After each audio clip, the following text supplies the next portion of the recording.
Today there is interesting news from the Russian Federation. Here Ukraine unleashed a combination of Atacms and Flamingo missiles across Russian command posts, airfields and drone hubs, ripping into the nerve centers of Moscow's war machine. At the same time, Ukrainian precision strikes hammer missile plants, chemical complexes and drone factories deep inside Russia, which combined threaten a total collapse of Russian offensive operations. First, the Ukrainian forces used Atacms missiles to strike an auxiliary command post of Russia's 5th Combined Arms Army near Novopetrykivka in the Donetsk region. It controls units operating primarily in southern Ukraine, with the current area of responsibility focused on the Zaporizhia direction, particularly around Huliaipole. Russian advances in the area have been disrupted by Ukrainian counterattacks, and this strike aims to inflict even more damage to the Russian command and control, easing further Ukrainian raids.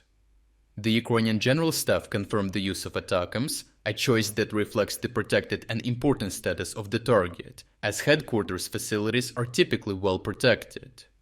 The Atacms variant with a unitary high-explosive warhead of around 230 kilograms is particularly effective in penetrating structures and detonating within operational spaces for maximum damage. Simultaneously, Ukraine intensified efforts to dismantle Russia's strike drone ecosystem, attacking the Kacha airfield in occupied Crimea, a known launch site for Shahed drones.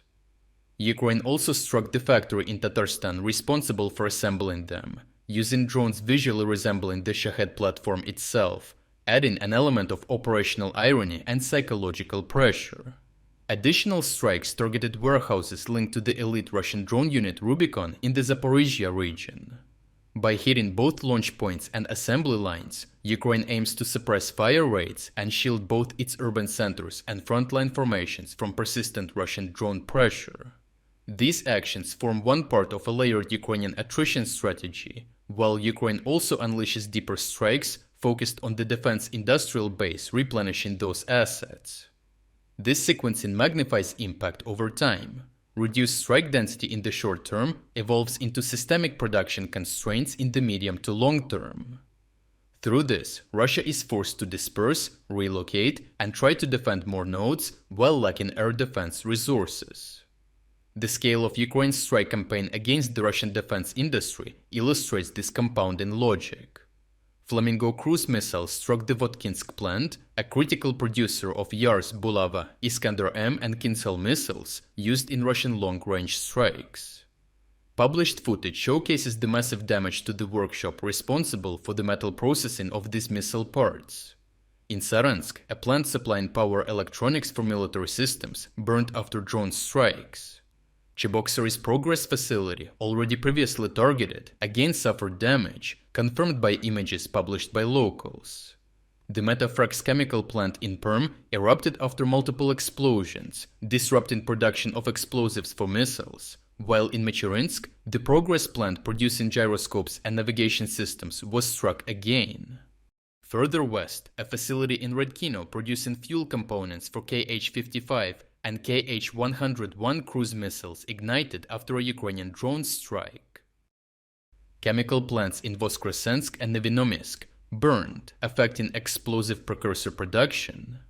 In Rostov-on-Don, the Empels industrial complex suffered fires that spread to oil tanks and rail infrastructure. The Atlant Aero plant in Taganrog, central to Orion drones and electronic warfare systems, was damaged, with satellite imagery confirming the destruction of newly built structures. Pensa's Bearing Factory, Yelets Energia Power Systems plant, and Kazanorgzintes in Kazan, all integral to military electronics or materials, were also hit across several drone strikes. A ship repair facility in Nizhny Novgorod caught fire, and the Yefremov synthetic rubber plant, producing polymers essential for solid rocket fuel and explosives, was struck. Each attack individually disrupts a niche supply chain, crucial for Russian missile and drone strikes, but collectively they target the whole Russian defense industry ecosystem. These production sites are not easily replaced, and even when repaired, they are quickly targeted by the Ukrainians again, as is the case at the Progress facility in Cheboksary. In addition, Western sanctions restrict access to specialized components, advanced machine tools, and electronics, while relocation requires time, capital, and skilled labor. Even partial outages sabotage production cycles and inflate production costs, and by targeting factories producing propulsion, navigation, power systems, and explosive materials, Ukraine attacks the base of Russian strike capacity. Overall, Ukraine's synchronized use of Atacms against operational headquarters and long-range drones for deep strikes on industrial infrastructure demonstrates a deliberate strategy to erode Russia's offensive potential at both ends of the pipeline. This compresses Russia's ability to regenerate combat power, increasing economic strain and slowing operational tempo. In a resource-constrained war, such asymmetric leverage transforms precision strikes into systemic degradation, steadily narrowing Russia's options for sustaining prolonged high-intensity operations. Lastly, we are officially launching our spring sale. Starting from just $4.99, you will gain access to the uncensored combat footage that we use in every report, as well as all significant events analysis that go far beyond what we can include in our short daily videos.